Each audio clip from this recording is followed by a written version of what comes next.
Welcome viewers. Today we will be talking on modes of gene transfer in bacteria, namely transformation, conjugation and transduction. To start with, let's talk about bacteria. Bacteria are prokaryote organisms which have got haploid genomes, means they have got only one copy of their genomes present inside them. So wherefrom they will bring diversity in their genomes that is an essential prerequisite to survive in the changing environment, or in other ways that helps them to evolve in this changing environment of this universe. It depends on horizontal gene transfer. There are three modes of horizontal gene transfer in bacteria, namely transformation, conjugation and transduction. We will start our journey with transformation. What do we understand by the phenomena of transformation? This transformation was first discovered in the bacterium Streptococcus pneumoniae in the year 1928 by the scientist Frederick Griffith. He did his experiment with two different strains of Streptococcus pneumoniae. One of them was pathogenic and was smooth colony former, and another was non-pathogenic, which formed rough colonies on the petri dishes. What he did, in set 1, he infected the mice with pathogenic S strain of Streptococcus pneumoniae. During this infection, the mice died. The second was he treated the mice with harmless non-pathogenic strain of bacteria. The mice survived. Third one was heat-killed pathogenic bacteria. The mice survived because the bacteria was heat-killed. The fourth set was where he mixed harmless and heat-killed pathogenic bacteria together. There he could find that the mice is dying. That was a surprising result. It means that definitely the heat-killed bacteria was having something present which has transformed the non-pathogenic bacteria to a pathogenic bacteria. And the interesting part was that he could re-isolate the pathogenic bacteria from the dead mice. Thereby, he concluded that definitely there is a transforming principle which is responsible for converting the non-pathogenic bacteria to the pathogenic one. The nature of the transforming principle was finally established by Oswald T. Avery, Colin M. MacLeod and Maclean McCarthy in 1944, where they proved that the nature of the transforming principle was DNA. Let's start with the most important application of bacterial transformation. It helps to map the genes of certain bacterial species in which mapping by other methods are not possible. The capability of bacteria to uptake foreign DNA is called the development of competence. Competence is the ability by which the bacteria can procure foreign DNA into itself. Basically, we do have two different types of bacterial transformation. First is the natural transformation and second is the engineered or artificial transformation. Bacteria which are naturally transformable are capable of uptaking foreign DNA. Example, Bacillus subtilis. And engineered transformation or artificial transformation is mediated in bacteria, say for example, Escherichia coli. Basic steps of bacterial transformation or natural transformation states that when the dying bacteria has got DNA present in the environment, what it does, it binds onto the cell wall and it is internalized by means of various molecular biological processes, and the single-stranded foreign DNA ultimately gets entry inside the bacterial cell. After that, this DNA that enters inside the recipient bacteria or this exogenote gets the chance to participate in the event of recombination and it integrates within the genome of the recipient bacteria. As a result of which, the genetic makeup of the recipient bacteria undergoes a transformation. It means it acquires certain traits which were not present in the bacteria initially, but by means of transformation, it has acquired those traits. So in gram-negative bacteria, the basic steps of transformation are: number 1, binding of double-stranded DNA to the outer cell surface. Second, the movement of double-stranded DNA across the outer membrane and cell wall. Third one is the degradation of one of the DNA strands. And finally, translocation of the remaining single strand of the DNA into the cytoplasm of the cell. Now the question arises that what can be the three different fates of the foreign DNA that is getting entry inside the bacterial cell. One option is that it integrates or it undergoes recombination with the endogenode. Second option is that this foreign DNA can have its independent existence. It can undergo recyclization and can replicate autonomously. And the third option is that the foreign DNA may get degraded. Now we will be talking about the major applications of natural transformation, which is an essential breakthrough in the field of molecular genetics. Here we will see that the co-transformation efficiency is utilized to understand the gene order of a bacteria. Means if the two genes are closely linked, then the probability of these two genes entering inside the recipient bacteria will be much higher. But if the two genes are at a far away distance, then the probability of acquiring these two genes together will be pretty less. Next, we have also discussed about artificial transformation. This method was established in the year 1973 by Stanley Cohen, wherein he made the bacteria artificially competent by treating them with calcium chloride and allowed the entry of foreign plasmid DNA inside the bacterial cell, thereby giving some new traits to the bacteria. This artificial transformation can also be mediated taking help of electroporation, where electric pulse is given to allow the entry of DNA inside the bacterial cell. Now, we will be talking about another mode of horizontal gene transfer in bacteria, that is bacterial conjugation. Bacterial conjugation can be defined as the transmission of genetic information from the donor bacteria to the recipient cell through a cell-to-cell contact. Here, what we find that the donor bacteria has got a plasmid inside it, which we call as the fertility plasmid or F plasmid. This F plasmid is responsible for formation of pilus-like structure, or these appendages are responsible for bringing the recipient bacteria in close proximity to the donor bacteria. This recipient bacteria, when comes in close contact with the donor bacteria, through this pilus, actually the fertility plasmid or the F plasmid is transferred from the donor bacteria to the recipient bacteria. This phenomena was first established by Joshua Lederberg and Edward Tatum in the year 1946.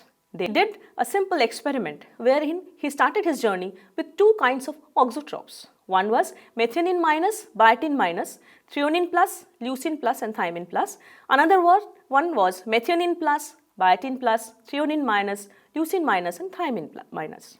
What they found that none of the auxotropes were capable of growing in minimal media.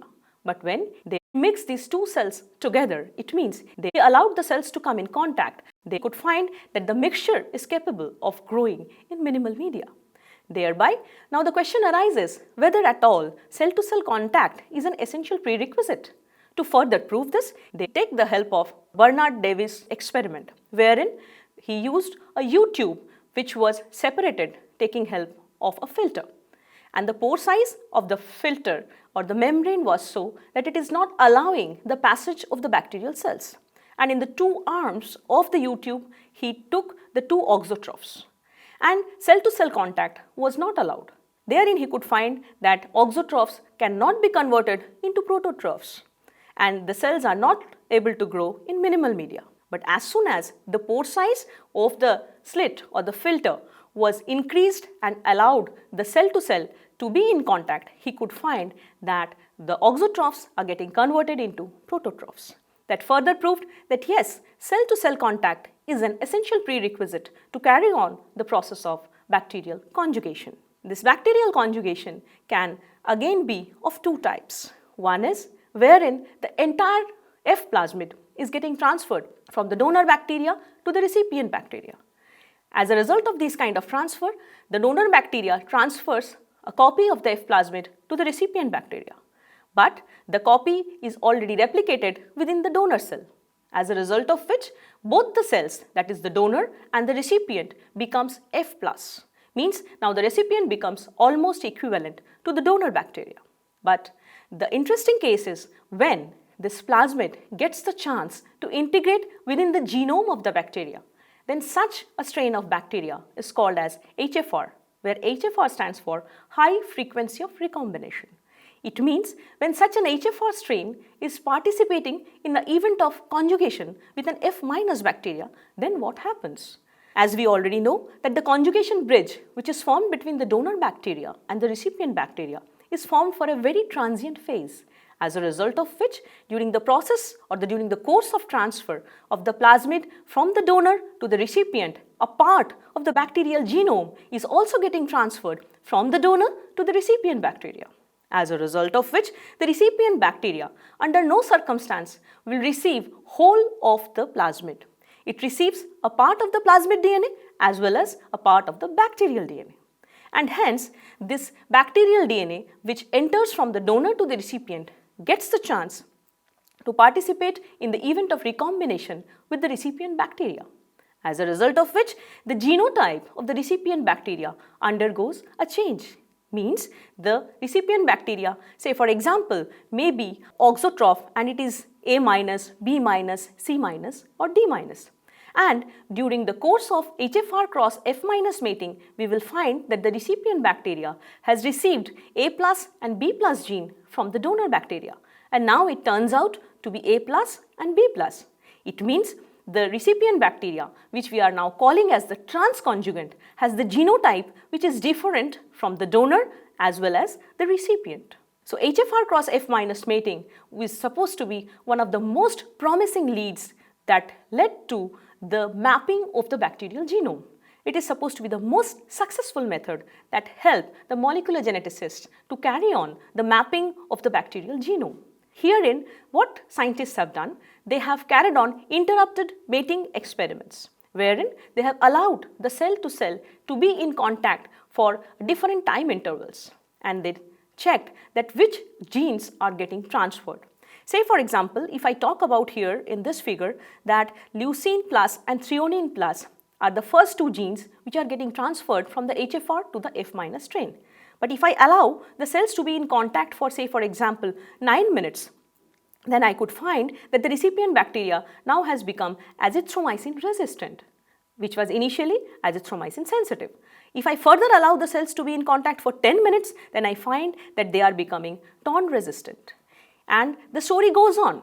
It means if I carry on a mapping experiment and if I draw a graph wherein I can find the frequency of the HFR and the genetic markers which are getting transferred from the donor to the recipient, then I could map the relative distance between the genes inside the bacterial genome. Next, we'll be talking about the third method called as bacterial transduction. Have you ever wondered that you have certain genetic traits which you have obtained from other organisms? It is just impossible for humans. But this thing is possible in case of microorganisms. That is definitely possible taking help of bacterial transduction, where bacterial viruses or bacteriophages are responsible for transferring DNA from one bacteria to other bacteria. So bacterial transduction is simply a type of gene transfer wherein the bacteriophages are playing the key role. So bacteriophages do have different modes of their life cycle. Some of them are lysogenic and they can also enter into the lytic mode. So both kinds of phages are capable of carrying on bacterial transduction. This phenomena of transduction was first established by the scientists Joshua Lederberg and Norton Ginder in the year 1952. There are two kinds of bacterial transduction. One is called as the generalized transduction, another is called the specialized transduction.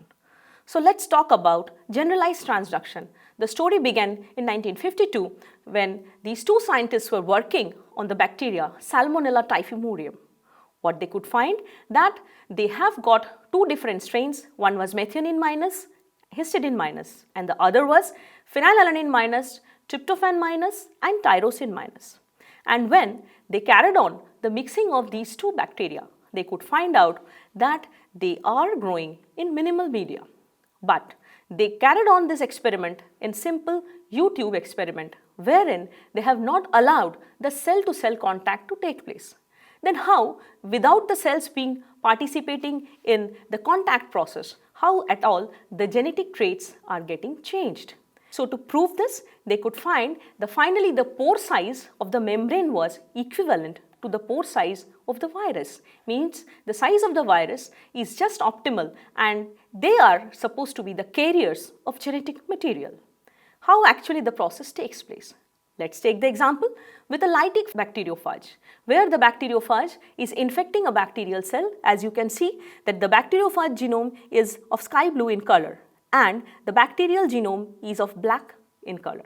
And the bacteria is A plus and B plus. And when a lytic bacteriophage infects a bacterial cell, what it does? It carries on the lysis of the bacterial genomic DNA.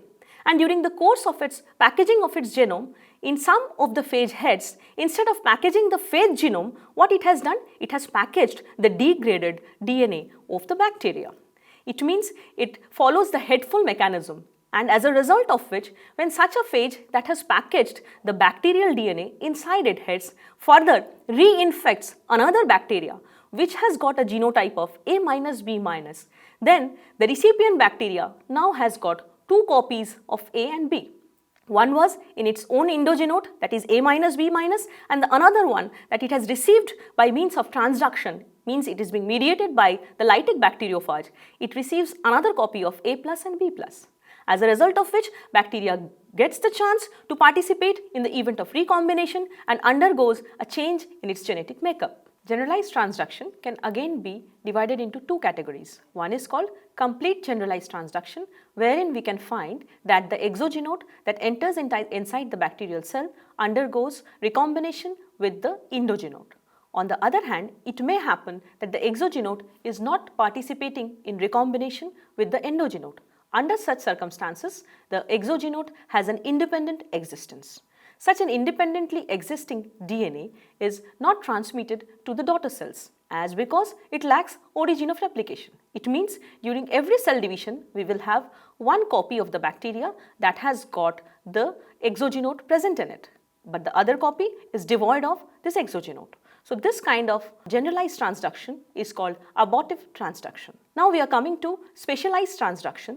The specialized transduction is mostly being carried out by lysogenic bacteriophages. Whenever we talk about lysogenic bacteriophages, they do have got fixed positions within their genome and within the genome of the bacteria where they will integrate themselves inside the genome of the bacterial cells.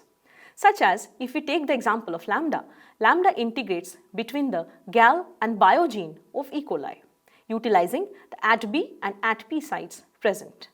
So let's talk about low frequency transducing lysate. What happens when lambda integrates within the genome of gal and bio? If the excision occurs in a proper manner, then there is no question of transduction. Question of transduction arises in case of an improper excision. During improper excision, what happens that a little part of the bacteriophage genome retains inside the genome of the bacteria. In other words, the part of bacterial DNA integrates within the genome of bacteriophage. Such a bacteriophage is called as a defective bacteriophage. Say for example herein we can find that the bacteriophage is called as lambda D-gal because it is having with it the gal gene from the bacterial genome. When such a bacteriophage will infect a bacterial cell, what will happen? That the gal gene that enters inside the recipient bacteria, another copy of gal gene is already present within the genome of bacteria. So, with respect to gal gene, the bacteria behaves like a merodiploid and bacteria gets the chance to undergo exchange of gal gene. So, this kind of transduction is called as a low frequency transducing lysate because the probability of getting the bacteriophage having a defective lambda gene is very less. Now, we are coming to high frequency transducing lysates. It happens when such a defective lambda phage, say for example, here lambda D-gal is infecting a lysogen. Lysogen means the bacteria wherein already one wild type lambda DNA is integrated. So, utilizing this as a helper phage, it means another copy of this defective lambda gets the chance to integrate itself within this lysogen. So, such a lysogen is called as dilysogen, and whenever such dilysogen is subjected to UV rays, there is induction of this dilysogen, as a result of which every copy of dilysogen that undergoes induction gives rise to equimolar amounts or equal number of wild type lambda as well as recombinant lambda. It means herein we have increased the frequency of recombinant lambda. So this is how we can generate high frequency transducing lysates. So this is how we can see that transduction can be mediated by generalized transduction as well as specialized transduction. Now we are coming to the applications of bacterial transduction. It is mainly used for the mapping of bacterial genes. The amount of DNA packaged inside the head of the virus is largely dependent on the size of the head. The cutting of the host chromosome is done randomly, with all genes having the same probability of being packaged and transmitted to the vector. Hence, closer the genes are to each other, higher chance of them being packaged in the same fragment of DNA. Thus, bacterial genes can be mapped by calculating their frequencies of being transduced. The second benefit or application of bacterial transduction, contribution to the increase of genetic diversity. The process of bacterial transduction generally increases genetic diversity. This is very important as it allows organisms to adapt to any changes in the environment. Gene recombination is also one of the fundamental cores of the very process of evolution. And finally, it serves as a key to antibiotic resistance. At present, the phenomena of antibiotic resistance is becoming widespread. Transduction is specifically important as it can explain the mechanism by which antibiotics become ineffective because of the transfer of genes among bacteria. A lot of present studies are now gearing towards combating the phenomena of antibiotic resistance. So in all, in today's lecture, we have discussed about the three modes of horizontal gene transfer in bacteria, namely transformation, conjugation and transduction. We have focused on the discoveries and the mechanism through which the foreign DNA is transmitted to the recipient bacteria and how gene alteration is occurring and how these methods can be used for carrying on the mapping of the genomes. Thank you.